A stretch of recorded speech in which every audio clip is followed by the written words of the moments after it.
So, sino nga ba ang pwedeng mag-party live? Siyempre, pwedeng mag-party live kahit mapa-agent man yan or host. Basta face authenticated po kayo. Maaari kayong makapag-held ng party live. Of course, as a male user, kailangan nyo munang ma-reach yung wealth level 5. So, kapag nag-held kayo ng party live, meron diyang video, meron din diyang voice. Okay? So, kung ano man ang piliin ninyo, kung ano man ang gusto ninyo, pwede kayong mamili. And of course, kapag kayo ay nag-held ng party live na video, kailangan, kagaya sa solo live, is you need to do your live properly. Kasi nga naka-video ka. Kung busy ka naman, mag-voice party live ka. Para na sa ganun, naka-close camera ka, pwede ka rin mag-off mic. So, maganda rin naka-party live kasi marami kayong pwedeng makilala and of course, makakatulong din kayo sa ibang tao para makapag-tasking sila. Plus the fact na yung ibang umuupo sa inyo is yung iba nagi-games, naghahanap sila ng panel na pwede nilang palaruan na kung saan naghahanap sila ng swerte. So malay nyo, magtambay sila sa live ninyo, manalo sila, may makukuha kayong tips. Yun yung 1 points once you ended your live. So pakatandaan nyo po kapag kayo po ay nag-held ng party live video, dapat po sumunod kayo sa Popo Live streaming rules. Dahil nga po, kita po ang inyong muka. Kung ayaw nyo po or busy kayo, may gagawin kayo, mag-held kayo ng voice party live. Kasi akala nung iba kapag sila ay naka-video party live, naka-party live ako eh, hindi naman ako magkakaroon ng violation, no.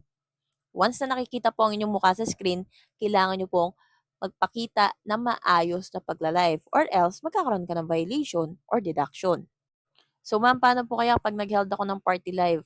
Magkano po kaya ang maaaring makuha kong reward?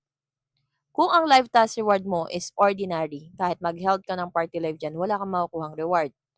Pero kung sakali man po na ikaw ang live task reward mo is level I2S, nag-held ka ng video party live, umaandar po ang oras ng solo live mo. Meaning po nun, nakapag-held ka na ng party live, nakakapagpa-tasking ka na sa mga friends or members mo, umaandar pa yung solo live mo. So, dual purpose kapag ang level mo for task reward is level I to S.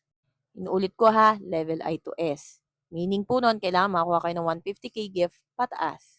So, maganda rin mag-held ng party live para nang sa ganun, syempre, makaupo yung iba, may chances ka makakuha ng tips, and gain more viewers, followers, or kaya naman gifters.